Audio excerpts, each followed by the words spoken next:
Welcome to the Fantasy Champions Fantasy Football Podcast. Here's your host, Morgan Colby and Rick Lemon.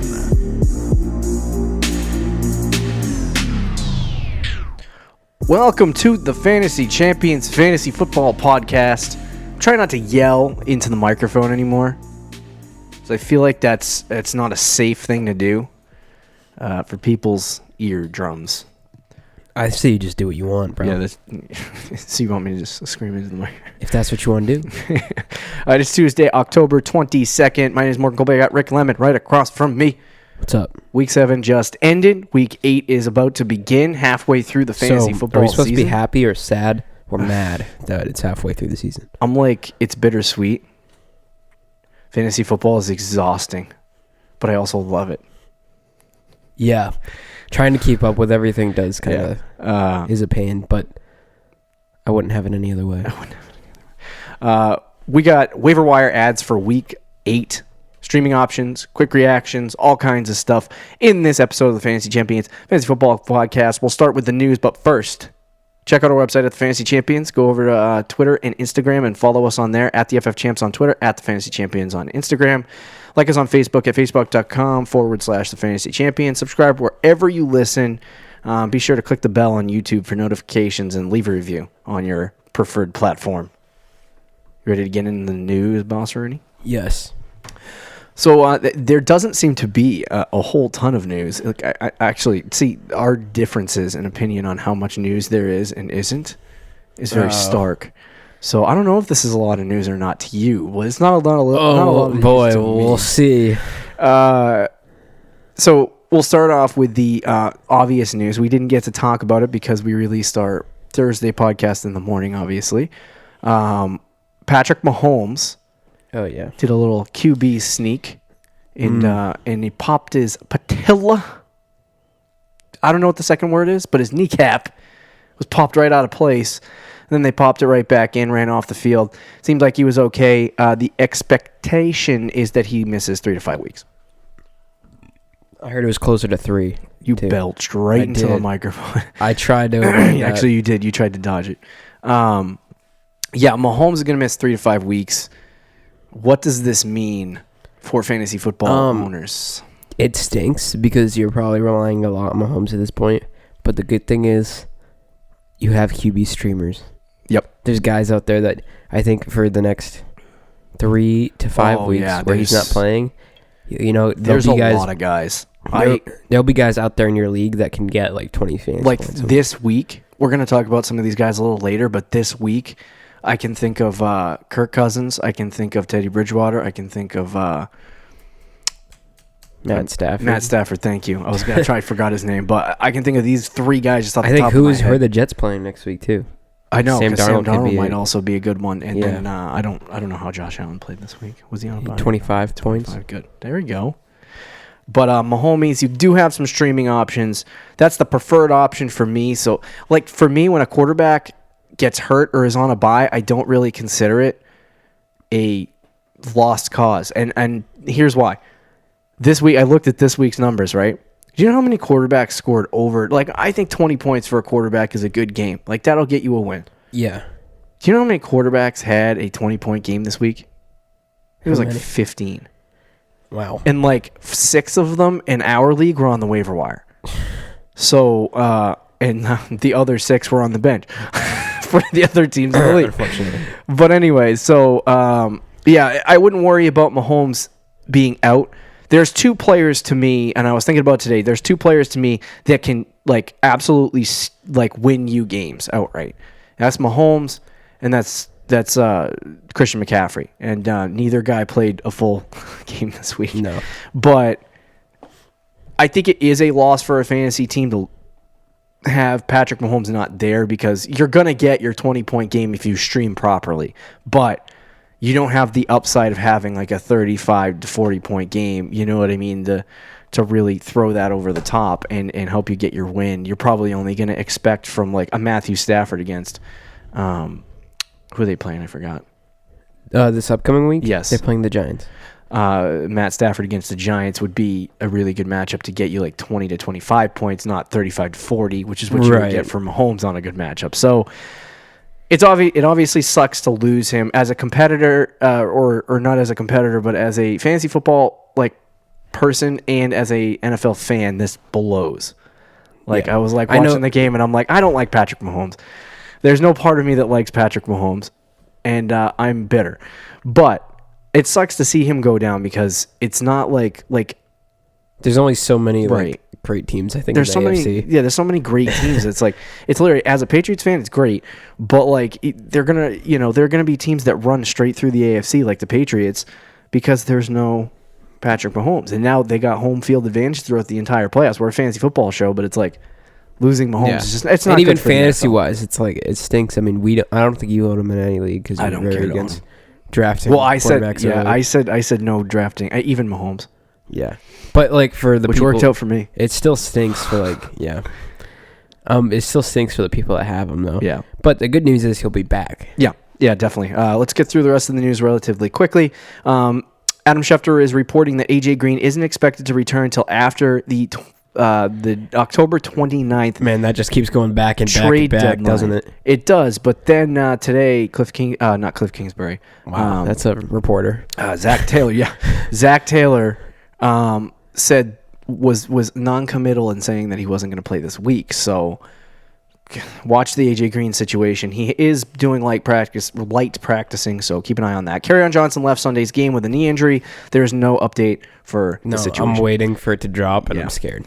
It'll probably drop while we're recording this podcast. Probably. ESPN Adam Schefter reports Matt Ryan will undergo an MRI on Monday, but the Falcons do not believe the injury to be serious. It is believed that he is dealing with a left ankle sprain, so there's no knee problems. If you have Matt Ryan, I wouldn't be super concerned. No. Drew Brees plans to resume practicing this week. Kareem Hunt will resume practicing, or he already did resume practicing yesterday, and he will continue to practice until Week 10 when he can start playing. I did want to touch on that for a second. Where do you think Kareem? Because I think we both were very much against drafting Kareem Hunt for 9 weeks to have him sit on your bench, and be like a guy that sits there and collects dust while you need roster spots. In the offseason, it's easy to think like, oh, yeah, you know what? I can hold that guy on my roster for 9 weeks. But then you get into the regular season, and it's like, oh, that 6th bench spot's looking really difficult right now. So it's like you get to the regular season, you realize how much your bench is valued, and you can't really hold on to a guy like Kareem Hunt. If he's on your waiver wire, what are you looking to do with Kareem Hunt now that it's not collecting dust anymore? He's going to play in like 2 weeks. I would pick him up for sure, but I don't know how good he's going to be, to be honest. I think he'll be good to a point. I don't think he's going to be an RB1 or anything like that. Some people were saying, oh, he's going to be the starting running back when he comes back. Mm-hmm. Nick Chubb is clearly the guy. Right. I think he's going to kind of be used like Duke Johnson was last year. Yeah. Which, I mean, with his talent, he can make something out of. Right. So I think he is worth a pickup. I just wouldn't have your expectations super high. No, I agree. I think I told you earlier today about the fact that I think Kareem Hunt is just going to be... He's going to be utilized in the same role as probably a Duke Johnson was last year. Yeah, that's what I was Nick saying. Chubb is not the greatest pass catcher, so I agree. Yeah. Adam Thielen, hamstring injury, unlikely to play Thursday night against Washington. Adam Thielen is targeting a Week 9 return. Initially, he said he could play Week 8, but I don't think the team wants to push it. Fire up Stefon Diggs if you have him. He's had 2 very good weeks. So without Adam Thielen in the lineup against Washington, if he doesn't have a good week, I'll bite the bullet on that. But there's not. He should have a good week. He should have a good week. Yeah. Coach Cliff Kingsbury said David Johnson didn't feel right after a couple of plays on Sunday. I found that kind of interesting because a lot of people were saying that it was a healthy, almost a healthy scratch. In a way, he came out and played like 2 snaps, and then they decided they didn't want to use him anymore. Well, he was on the injury report all week, wasn't he? Yeah. He's been on the injury report for 2 weeks. So I think they just wanted to. I think they felt like it was going to be an easier game, and they wanted to give him some rest, which I don't think a team like Arizona should be doing. Got to play hard against every team, but I think they just went in the direction of Chase Edmonds. I think Edmonds just looked at Johnson and was like, take your rest, buddy. I'm going to score 37 points or whatever it was. So, I don't know what's going to happen with that. We also got a report, I'll jump right down to that one, that Jay Ajayi is working out for the Cardinals. David Johnson has been great through the air and putrid on the ground. He's not very good as a running back. At least this season, yeah. Last year he was bad too, and a lot of people put it on the offensive line. I talked about in the offseason how if you look at his metrics and the stats that he can control, David Johnson was not. Wasn't 2 years ago though? I mean, last year he wasn't that great either, but 2 years ago when he was a top 5. Oh yeah, he was very good. He was great on the ground. I think a lot of fantasy owners need to realize too with David Johnson. I think they thought that he could ascend into that, and I think we fell in this box too of like the top 3. But when I started doing research later in the year on David Johnson, I realized he was a very highly, he scored a lot of fantasy points in years, and it was the same thing with I can't remember his name, Devonta Freeman. Both the times that he finished in the top 3, it was like a low end. A bad year for running backs. It was a bad year for running backs. So it's like it was the same thing with David Johnson. Plus, he's only had one top 3 year. So it's like, what do people expect? But he was on pace before this week to have like a top 6-7 finish for running backs. Oh yeah, he was doing very solid. And I think wise. What people around the Cardinals and people who watch, I watch the Cardinals in the post, but I don't feel the emotion in the game because I don't watch Cardinals games. But I guess what's happening right now is when you watch Chase Edmonds play and when you watch David Johnson play, Chase Edmonds looks like the better running back on the ground. I haven't seen a ton of Cardinals, but I've seen a few games. And yeah, he looks Chase Edmonds looks like the better running back. He looks, which is something crazy to say, but he looks more aggressive too. Yeah. When a young running back comes in, he comes in with like full of energy and like he's all over the field. That's what he looks like. Yeah. So I wouldn't be yet concerned. We'll see if we recorded this podcast on Tuesday night and we release at 5 a.m. Monday night, and we release it at 5 a.m. on Tuesday morning. So if Jay Ajayi has already signed, be aware of that. But in the case that he does sign, they also worked out Spencer Ware, so they're clearly looking for a running back. Mm-hmm. There's also rumors floating around that they could be involved in a Kenyon Drake trade. So they're looking for something, but it's like, we'll see what happens with that. Panthers coach Ron Rivera said Kyle Allen will start in week 8. Cam Newton is still recovering, or whatever you want to call it. Ian Rappaport said Will Fuller will miss several weeks. Great news for DeAndre Hopkins. Bad news for the Will Fuller He gets injured every year, I know, man. He literally does. He's so good, but he's a wide receiver too. He gets hurt every single At least this isn't like a torn ACL or broken bone. Like, it's a hamstring and stinks. He's going to miss probably 3 or 4 weeks, but he should be back. No, he should. So, according to Sports Illustrated's Albert Breer, man, I feel like Albert Breer signs with a new I was gonna say Sports Illustrated company every single year. But anyway, Albert Breer is reporting that the Patriots did inquire about O.J. Howard, but were told that he's not available. That was reported Monday morning. So that's interesting. The Patriots are in the market for a tight end. It got 7 days until the trade deadline. O.J. Howard would have been a decent one. And if anyone still owns O.J. Howard, which I don't know why you Lord would, have mercy. they would have done backflips. Oh yeah, because it would be like it would have been worth. It wouldn't be Gronk. No, but it would make him like a top 5 tight end. I would want to see it play out first, but yeah, it could have made him that. Yeah, yeah. Just seeing how the Patriots utilize their tight ends and the fact that they want one. Like, who trades for a tight end? Not many. Not many people. So I watched that. Some names. This is not. This is speculation. This is not knowledge of the situation. But I would watch out for names like Tyler Eifert with Cincinnati. That has been a rumored situation. So that would be somebody that could go to New England. Let's get into our Week 7 reactions really quickly. Lamar Jackson is on pace for 1,300 rushing yards. The record is 1,000 set by Mike Vick, 1,000 and a couple extra, but 1,300 yards.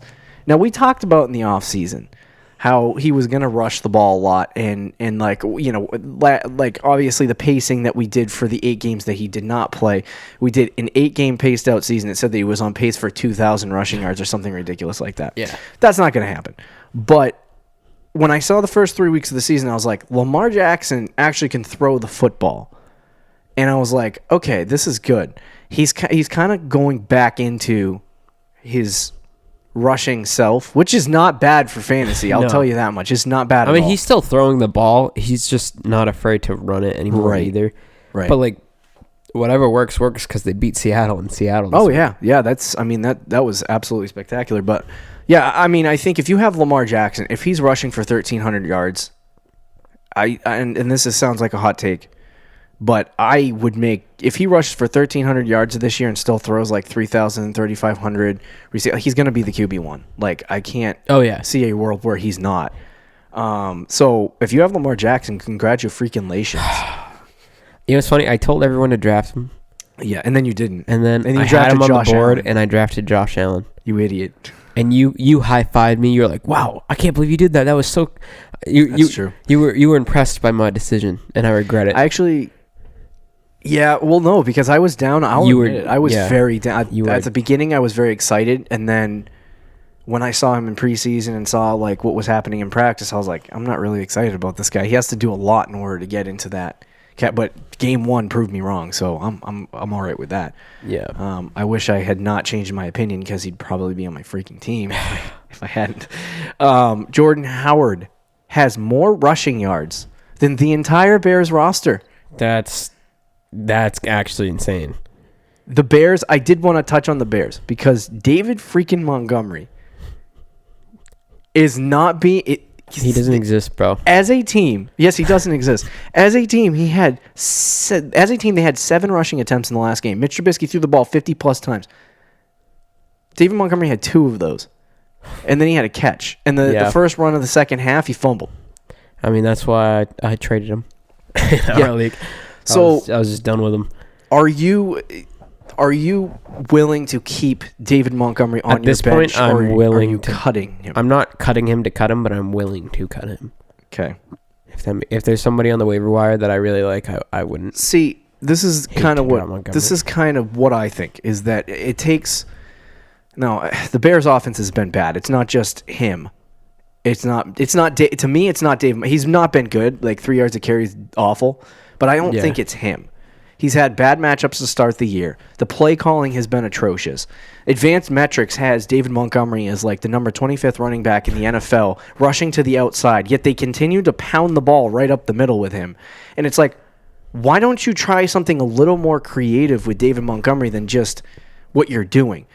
Mm-hmm. In the first 3 games of the season, we saw the Minnesota Vikings not throw the football. Adam Thielen and Stefon Diggs suffered because of it. When they realized they had to throw the football, they transitioned. They went into that option, and now Stefon Diggs and Adam Thielen look really good. I think there's still time, and the jury's still out for a guy like Matt Nagy, who is a smart offensive coach. He's not stupid, but sometimes it feels like he is. But a smart offensive coach like Matt Nagy will eventually figure it out. And when he does, I think that's when David Montgomery is going to have good games. Now, if they do that over the next 2 weeks and they figure it out, David Montgomery's got the easiest. After week 9, he's got the easiest schedule for running backs rest of the season. So it's like he could actually have his, quote, breakout in the second half of the season. But it's just more or less waiting for that to happen. Now, I don't know if it's going to, just because what has shown you that they're going to use him? Well, when they do use him, he hasn't been that great anyway. Well, and I think, like I said, I think that has to do with a rookie running back facing tough defenses. You know what I mean? Like he was drafted in the 3rd round, and it wasn't like he was touted an all-world talent coming out of college like Saquon Barkley. You know what I mean? He's hitting a learning curve. He has to figure things out. You know what I mean? And like at some point, if they continue to give him opportunity, he's going to do that. But tell me who in that backfield is better than David Montgomery. Like, David Montgomery is the most talented back in the backfield, and they traded up to draft him. They can't give up on him after 7 games. He is running the ball probably. Receiving, it's Tariq Cohen. Oh, yeah. Yeah, I don't disagree with that. I mean, he gets like 2 or 3 targets a game, which is not bad for... I mean, that's dumb, too. Like if they're going to throw the ball... I know, throw it to Tariq Cohen, but I think they just like to change it up. Yeah, I don't know what the Bears have been doing this year on offense. But I'm just going to say I won't drop him yet just because I love David Montgomery. And also because I just think it like if the Bears do turn it around in the next 2-3 weeks in terms of rushing the football and start improving that portion of their offense, then I'm very poised to believe that over the course of the end of the season, he'll have some really good games and you'll be able to utilize him. It's not droppable yet, but panic meter. What's the panic meter on David Montgomery? Oh, for me? Yeah. If I drafted him and he's still on my team, it's probably up to like. Oh, if you drafted him, it's at like 10. Yeah, it's at like I was gonna say like 9. Yeah, I traded for him. I traded Terry McLaurin for him. So for me, that's not even like if I told you my wide receivers, you'd be like, okay, you don't need Terry McLaurin. But I traded away Terry McLaurin for David Montgomery. That may look like a stupid deal in the end, but I felt I don't think McLaurin did anything this week though. Yeah. So anyway, Jordan Howard, do you have anything that you saw on Sunday? I was just gonna say, just in general, the fantasy week was very bad.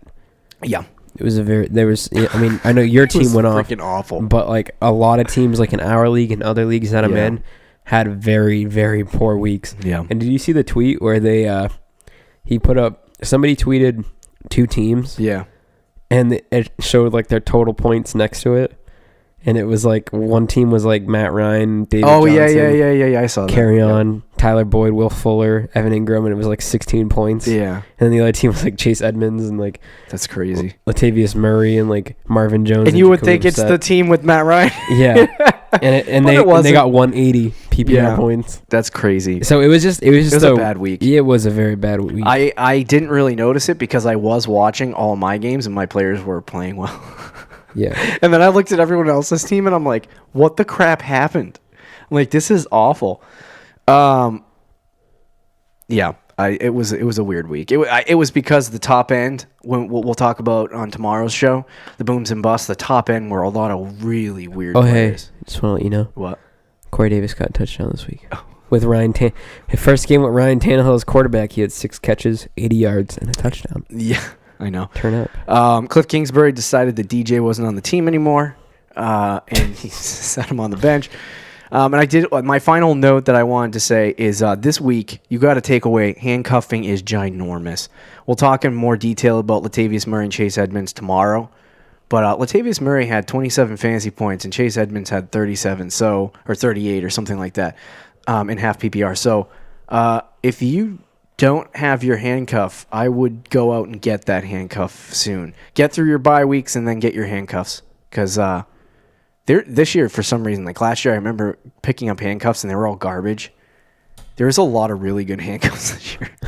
Yeah, there are.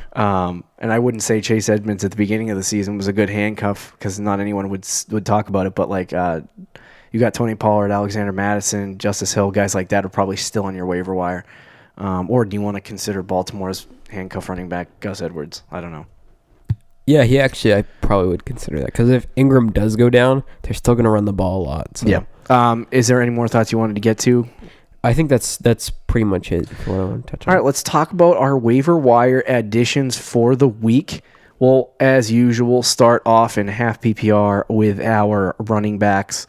There isn't a lot of running backs fully available. But I think with the injury of Kerryon Johnson that we are unsure about which running back from Detroit, if you want to have one, is the running back that you should go with. I would say it's Ty Johnson, but is he worth an ad if... Yes. Oh gosh, yeah. If Kerryon who does Detroit play this week? Are they on a bye? No, they had their bye last week, I think. They are playing the New York Giants, so this would be a good matchup if Kerryon didn't play. Yeah. Yeah, of course, for the Kerryon owner. Yeah. If you are the Kerryon owner, pick up Ty Johnson, I guess. Yes. It is tough. It's like running backs have been... There is no running backs to pick up pretty much other than handcuffs. Unless Jay Ajayi, maybe? I would say... yes to Jay. I don't know yet. I haven't decided. So if he signs with Arizona, right? We'll assume he signed with Arizona yesterday. So if he does sign with Arizona, what is his value? Like, I don't know. What did they use him as? Because Chase Edmonds just had a 30-point week. It's not like Why they're did going to cut David Johnson either. Yeah, but like Chase Edmonds had a really good week. So Right. what are they going to use him for? Like, is he just going to sit as the third running back on the Unless roster? they think David... I don't see why they would sign him unless David Johnson is out for... some time. Right. And that is confusing. If that is the case, then I think he's worth a pickup. I think he's worth a speculative pickup for now, and then if depending on how they utilize him, I'd still rather go like if you readjust. have Kamara or like other running backs, like I would still rather go with right. If handcuff. you have one of the top 5-6 running backs, handcuff those running backs first. But otherwise, this might be a good speculative add because if David Johnson is fully hurt and they do shift to Jay Ajayi, which I don't expect them to do at all, but he was good the last time he played football last year. Yeah. He was like week 1 and 2. He had like 40-something fantasy points, so he wasn't bad at the start of last year before he tore his ACL. But I don't know. I would say he's definitely worth an add. If you are the carry-on owner, I would add Ty Johnson, but they also have J.D. McKissick, who had the other half of that workload. So, I mean, it's kind of a shot in the dark as to who they're going to use. Yeah, it really is. I don't know if I would want Detroit, but against New York, this of any game, if Carry-On does not play, then one of those two running backs might be a good option. The only other guy that I would talk about is Mark Walton. Mark Walton this week did not have. He's been giving more and more work, and he hasn't looked awful with the work that he has gotten. He's had 10 and 6 the last 2 weeks. Miami's offense was not putrid this week. That's it wasn't. They got one touchdown. Awful. They scored a touchdown. Yeah, they had 21. They had 21 points. And they almost beat Miami. They almost beat the Bills. They almost beat Buffalo. That just shows like the Bills are 5-1 and they're gonna make the playoffs this year. Yeah, but they're just gonna lose in the first. They're still the Bills. Yeah, dude. They're still very much the Bills. So Mark Walton might be worth a speculative add, especially if they do trade Kenyon Drake with the news around Kenyon Drake being traded. If they do trade Kenyon Drake, I think they'll shift to Mark Walton more. Now, Kenyon Drake is talented, and he hasn't been able to produce anything in this offense. But they also have not utilized him in this offense the way that they should. They're giving him like 10 to 12 touches a game. So it's like, if they're going to give Mark Walton 15 to 20 touches a game, then the opportunity's there. I don't know if the production will be, but I mean, we'll have to see what happens. I think he's worth at least a speculative add if you have a roster spot. But outside of that, there's no real running backs. Yeah. I really don't see anything else. I'm curious to see this percentage though, because Tariq Cohen is currently on a lot of waiver wires. He's on ours. He's on our waiver wire. He's on our league. Another waiver. I want to see how much he's owned. Right now, he's owned in 73% of ESPN leagues and 65% of Yahoo leagues. That's way more than I thought. Yeah, I'm kind of surprised he's still owned. He had 9 catches last week, so in a PPR league, it was gross. It was like 9 catches for like 19, 29 yards or something like that. Oh. It was so gross. But in a PPR league, in PPR format, that's like 12 points. Yeah, that's 12 points. So, I mean, I wouldn't mind having Cohen, but like he's probably not available in your league, so I would probably stick with that. But I wanted to check that out. Let's move on to the wide receivers. Is there any wide receivers that you're looking at in particular that you're in love with? You're like, I just need to have this guy. You know, now that you mention it, who's the guy I really like? Who I talk about all the time? Christian McCaffrey. Yes. But that is not who we're talking about right now for me. Okay, all right. I love Corey Davis. Do I get a second guess? No. He's like, Corey. You know what? Are you serious, bro? Yes. You're sipping your water now. I literally said last week, I was like, if Ryan Tannehill plays, he's a good ad. And you were like, nah, dude, nah. Well, no, I didn't say nah. I agreed with you. You did? Yeah. All right, never mind. And I was thinking about the Jared Goff take that you had where you said, I'm not starting. Oh, yeah, that was I was just angry because you got me -1. I literally said that. I was 3. I was like, dude, thinking as a fantasy analyst, you're like, no, don't start him. I was pissed off You with were Jared angry. Goff. Anyway, continue on Corey Davis. Anyway, we've been saying this for a while that if Mariota was benched and they put Tannehill in, that maybe there's a chance that Corey Davis could finally be worth something. And this week, Tannehill threw for over 300 yards and he looked pretty decent. Yeah. And Corey Davis was the leading receiver. He had 80 yards, 6 catches, and a touchdown. So I think he can get that pretty close to that from a week-to-week basis. Especially if Tannehill is on the field. If Tannehill is on the field, yeah. And even A.J. Brown, who's probably also in your waiver wire. Yeah.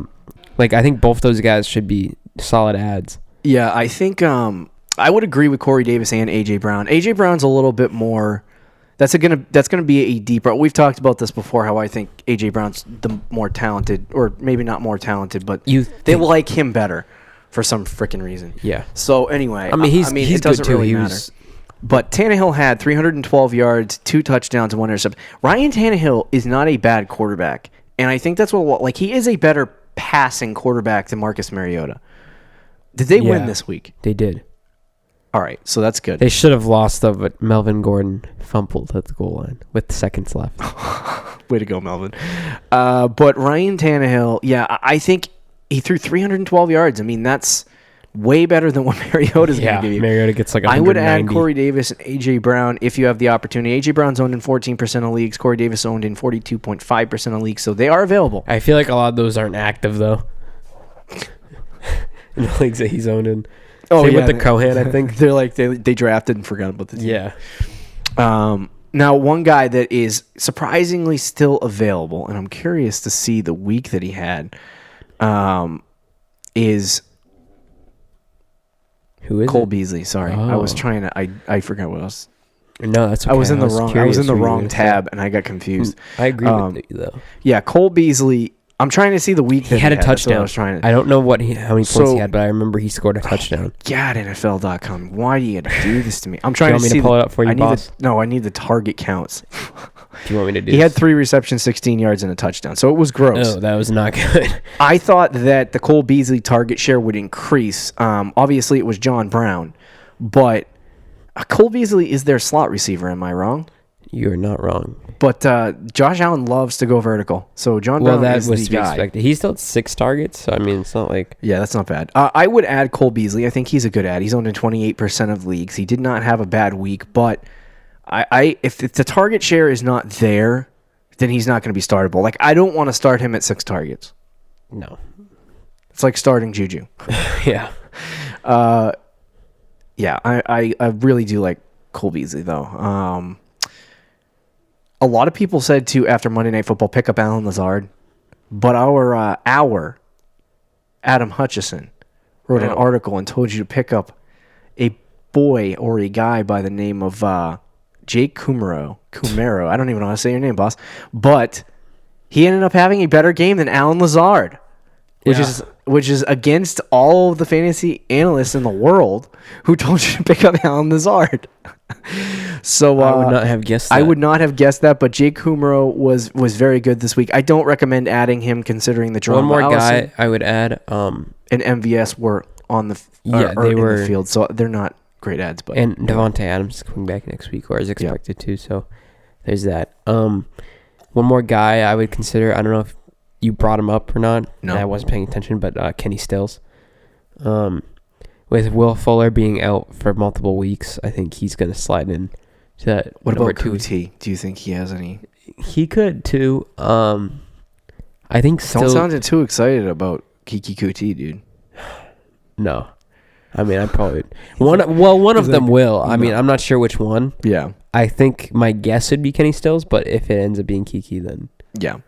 Now I'm curious because I have no idea. I think there's a guy by the name of BC Johnson, and he's not any on any list right now that I see. He had 12 points this week for Minnesota. I believe he took over for Thielen in the slot. Interesting. If Thielen doesn't play, which he probably is won't. he worth not Johnson, but figuring out who the slot receiver for Minnesota is that guy worth a pickup? Which I'm assuming that I thought it might be this Chad Beebe guy, but I think he could be. I think they cut him. So, oh wow, it might be It might just be this guy BC Johnson. I literally don't know that situation. Who the third? Yeah, keep an eye on that situation. because that might be an interesting ad. I do want to note that QT did have 10 points, so 10 fantasy points. Solid. And Kenny Stills had 12, so they spread the ball around. Yeah, Deshaun Watson likes to. Yeah. So, yeah, I don't think there's anyone else. There's a lot of people out there going, man, Cordero Patterson, you are – if you keep track of those friggin' touchdowns and the kick returns, he probably had a big day for you. But otherwise, Cordero Patterson's a waste of time. I think that's all for the wide receiver position that I would add at this point. And then finally, the tight ends. Herndon has been on this list for a million weeks. I think he's been on this list since week 1. I don't know how Dawson Knox did last week. Ricky Seals-Jones in Cleveland, the passing attack in Cleveland looked a little bit better this week. At this point, if they're playing New England, so there's I also guys know. like Jason Witten probably available in your league. There's guys like Jimmy Graham week to week. Like there's tight ends that you're gonna stream if you do that. But I mean, honestly, I wouldn't suggest streaming tight ends. No, that's. Ask. See, this is the hard part, is that if you don't get one of the guys, then you don't get one of the guys. Because you're stuck either A, streaming, or B, shooting in the dark every week. Did you see the one-handed catch by Eric Ebron? Oh, it was beautiful. That was freaking ridiculous. The guy has bricks for hands, but then he does that, and I'm like, what the freaking crap, man? There's not really anything else for tight ends out there. I mean, there's Kyle Rudolph's probably on the waiver wire for you. Without Adam Thielen, he was more involved as a pass catcher. Mm-hmm. So he had 58 yards and a touchdown on 5 receptions.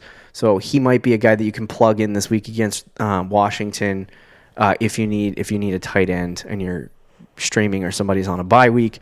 And then Jimmy Graham this past week, he played Oakland, had 14 fantasy points, but he's kind of like I think it was another one of those things where Rodgers went off and there's not a lot of weapons. Mm. So once the weapons come back, I don't think Jimmy Graham's he's going to be pushed to the side a little bit. So I think that's all the tight ends we have as well. Is there anyone else that you really just burn with passion? Not really. Let's move into our QB streamers and then conclude the show. Now, I'll start off with mine because this guy has been playing very well in the time that he has had so far this year. And he has a fantastic matchup. He had 21 points this past week against the Chicago Bears. 281 yards, 2 passing touchdowns, and he's playing Arizona this week. Teddy Bridgewater is on your waiver wire, most likely. And he is playing against Arizona. I mean, what's his name? I ask you every freaking week. Patrick Peterson is back. He's back. Yes, he played this past week. So with Teddy Bridgewater going up against Arizona, I think it's going to be a good matchup this week, and I think it depends on if Arizona keeps pace. I'm not sure of the over-under yet, but if Teddy Bridgewater goes in this game and it's back and forth scoring, I would think that Teddy Bridgewater can have a really, really good day against Arizona's defense. So pick him up and stream him if you need a quarterback. Yeah, and for me, if he's available in your league, which right now, NFL.com, he's available in over 50% of leagues. He's owned in 55% of leagues. It's Matt Stafford. He's been consistently very good all year. Yeah. He's coming off a 32-point week. And he's been better at home, too, than he has on the road. At home this year, he has 17, 26, and 32. Yes. He's home this week, and he's playing the Giants, who are not a good defensive team at all. They rank 21st against the pass, and honestly, I'm surprised it's even that good. Yeah. But home against the Giants, to me, is a great matchup for Matt Stafford. Mm-hmm. If he's available in your league, you need a quarterback, pick him up, put him in your starting lineup. So I did want to mention one more guy. I said him at the beginning of the show. Kirk Cousins against Washington's a really good play, too. On Thursday night. On Thursday night. He's back-to-back weeks. He's owned in 40% of leagues, so I don't know if you can stream him, but he had 20 since they decided to start throwing the football. Really, since Diggs requested a trade and like he didn't Dealing called him out, trade, but he was like, "I'm not saying I didn't." And like half the team, like in the media, was saying he's done, bench him, all this stuff. He blows. Even us, we were like, he's not that good. Okay, since then, he has 10 touchdowns, 1 interception in 3 games. And he's throwing for over 300 yards. The interesting thing is that at the beginning of the season, after game 1, you saw Dalvin Cook absolutely explode. Yeah. The coordinator came out, Kevin Stefanski, and basically said, listen, guys, we're going to run the ball like a lot. And so basically, you knew what you were going to get from them, and then that's what started making me nervous about Thielen and Diggs, and I was like, holy crap! If you're a Thielen and Diggs owner, this is a problem. They won against Atlanta, then they lost against Green Bay, they won against Oakland, and then they lost against Chicago, and then that's when everyone started complaining. Yeah. And since then, they've won 3 straight games, and every single game, Kirk Cousins has thrown for 300 passing yards. Right. So I don't think that he's going to continue throwing 4 touchdowns a game, but if there's any game he could continue doing it is like, he's got Washington, Kansas City, Dallas, Denver, Seattle, Detroit, Los Angeles, and then Green Bay in Week 16. So he doesn't have a hard schedule, but Washington this week is a great matchup for him. He's at home, which is even better. The only thing I'm concerned about is that they blow Washington out so early that there's no real reason for Kirk Cousins to throw the football. But if he's on your waiver wire, he is a good add. That'll do it for this episode of the Fantasy Champions Fantasy Football Podcast. Be sure to listen tomorrow as we discuss our booms and busts and players you should buy or sell for the weekend. Maybe we'll go over some matchups a little bit. Maybe a few matchups. Maybe a few. I hope. Don't forget to check out our website at fantasychampions.com. Follow us on Twitter and Instagram. Talk to you tomorrow, Fantasy Champs. Peace out. Thank you for listening to the Fantasy Champions Podcast. Make sure you subscribe on iTunes and YouTube and follow us on Twitter at the FF Champs.